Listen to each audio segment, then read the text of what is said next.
Welcome to the Vintage Time Australia channel, where we talk about the Australian side of watchmaking and also vintage Seiko mostly, but also anything else in between. And in today's video I'm just going to do a mini review on the Seiko Sportsmatic Silverwave, which we got here. So this is actually really hard to get decent camera work on, just because of how much reflection comes off the crystal and the markers on this. And this watch is literally the best one I've ever seen of these, because usually they have quite a lot of UV damage, particularly around the markers. They tend to go, you know, it's like kind of that what's the word, camera burn or whatever. Remember in old photos where they used to get like a brownish tinge to them? That's what happens around the markers here. But this one doesn't really have any signs of that, which is quite unusual. And also the markers are very bright, so quite often they've got some crust on them and stuff like that. Yeah, so I thought this one was a great watch to do some footage of. And these guys are actually Seiko's first sport diver, so the sport diver before the sport diver. And this one is the slightly later model, so they did two of them. They did the reference J12082, which has the 603 movement, which became, when Seiko did their rationalization of movement numbers, that became the 6201. Which is basically the no calendar version of the 6217 and 6206 and all those other fairly iconic movements. And this one here that we're looking at is the 69799. So the main difference is being the movement in here is a different movement. Also, this has a pop back rather than a screw down back. But beyond that, appearance-wise, they're pretty similar. Now, this one was rated to 30 meters water resistance, which of course today is probably nil, whereas the 12082 was rated to 50 meters, and that's primarily just due to the screw back on the other model. So this is the first of Seiko's watches to include the tsunami on the back, which in my opinion, I think everyone agrees with me, is a stylized version of the Hokusai painting, or woodcut actually. Picture the Great Wave off Kanagawa, and again, if someone wants to correct my Australian pronunciation on that one, feel free to do so. So this model itself was made in 1964. And I think these were made from the early 60s to the mid 60s, and really were replaced by the Sport Diver range when they came out.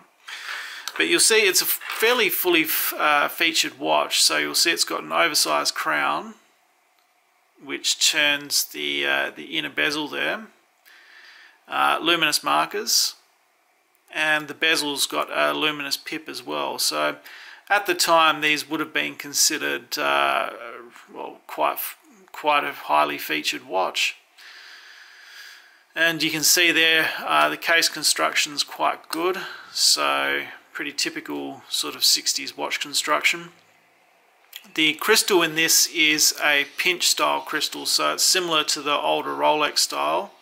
So there's actually, I'm not going to pull this apart, but there's actually a lip on the inside of that, and the crystal fits over the lip, and then the bezel comes down and pinches down on it, and that's what gives it the water resistance through the crystal. So some of the things to note with these, if they haven't been serviced, definitely get it serviced, because one thing that can happen is if you get rust build up under that bezel, what will happen is the rust expands, it cracks the bezel goes flying off, and you've lost the bezel, and that pretty much what puts the watch out of commission. So you'd actually need to find another watch with a non-crack bezel to put on there. You can, if they do have a crack on them, I can laser weld them, but it's something you want to avoid if possible. So if you have one of these and it hasn't been serviced, definitely get it serviced and cleaned up, because you wouldn't really want that to happen. Now the movement in this one is the 6601, which is the no calendar version of the 6619 and its other brothers and sisters. So that was a whole movement family. And rather than pulling this apart, what I might do is I might just put this aside and just bring the a spare movement out. So this is the 6619, and this is just one of my spare movements. So you see this version has the calendar on it, whereas the one in the Silverwave doesn't have a calendar. And we'll just put this up there so we can just see it in a bit more detail. Actually, I might zoom in. That might be the way to go. So I'm just going to handle this by hand. It's a spare movement, so I don't really care whether it gets fingerprints on it. Now you can see they're quite common with the 60s movements is that they have useless jewels. So I've got plenty of those there, and a few sort of useful ones in there as well. And if we flick it over and see the other side, fairly typical 60s movement construction from SEIKO. So you can see they're quite a heavy winding weight, and you know, fairly uninteresting balance construction overall. There is some commonality with these and the Bellmatic movement, the 4006. So there's quite a bit of interchange in parts. For example, most of the winding frame parts will swap over. The bearing there will swap over. The pawl wheel will swap over. The pawl lever will swap over. And also on the calendar side, there's a few parts, here that will swap over as well. So yeah, some of the springs and some of the calendar parts will also swap over with the 4006. So they were all designed roughly about the same time and all had some commonality with their parts.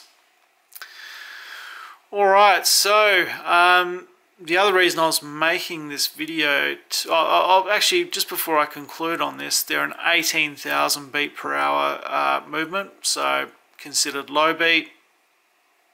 They do have a few issues. The calendar, I wouldn't, actually I'll just grab my spare and I'll show you what my sort of box of movements, and I'll show you what I mean. So this is just, we'll just zoom out now, otherwise all you're going to see is 1,000 movements. So if we just pull one out here where we can see the calendar's actually been removed. So the way they do the keyless works on this movement is garbage in my opinion. So you can see here, I mean it's very simple, which is good. So you've just got the one spring there, and this is all jammed up. I'm not going to mess around with it too much. But anyway, the problem with that is that because it's so lightly built, just stuff gets jammed in there all the time. So, and that's the date corrector there. And that can jam up. These parts can all break. It's just crap. So when SEIKO developed the 61 series movements and also the 51 series movements, these ones pretty much went the way of the dodo. They did stick around for a little while with the 66, which is the slightly smaller hand wound version. And in the 66, basically, it just hasn't got this extra bit of brass around the side. And they put that in a whole bunch of their cheap movements, sorry, cheap watches, I guess, to get rid of them or something. I got no idea, but yeah, this was well and truly obsolete by the late 60s to early 70s, and then it doesn't really sort of turn up too much more after that. So just to finalize this video, so we'll just bring this guy back. So one of the issues with these is that they're not particularly well documented, and the crystal particularly can be a real pain in the butt. So the original crystal actually had a metal ring or a metal spring under there, and if that's not fitted, then what will happen, it works fine here, but then when you turn the watch upside down, and obviously you won't be able to see this on camera, but the bezel won't rotate and it falls out of place and chews gears out and all sorts of stuff. So The problem with that is they did two variations on the crystal. So the early ones needed that spring under there, and then they revised it. And the later versions of this crystal actually had, instead of having the tension spring under there, just had a longer step, which just stopped the bezel from sort of rocking up and down and not interfacing with the little gear that's on the stem in there. So the other problem with that is that some of the early ones, which did have that spring, the spring has either been lost out of the packet or someone's just chucked it in the bin not knowing what it is. So that was actually the case on this. It didn't have the spring fitted, so you couldn't really operate the bezel particularly well.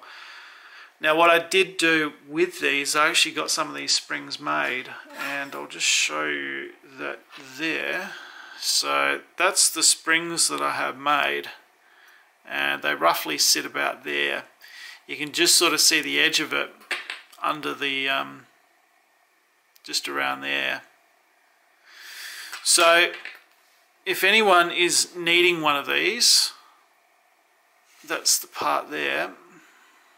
I've got a few of them made. Now whether I do any more or not is the question. So I've got a batch of 10 made, and obviously I've sold one to go on this guy.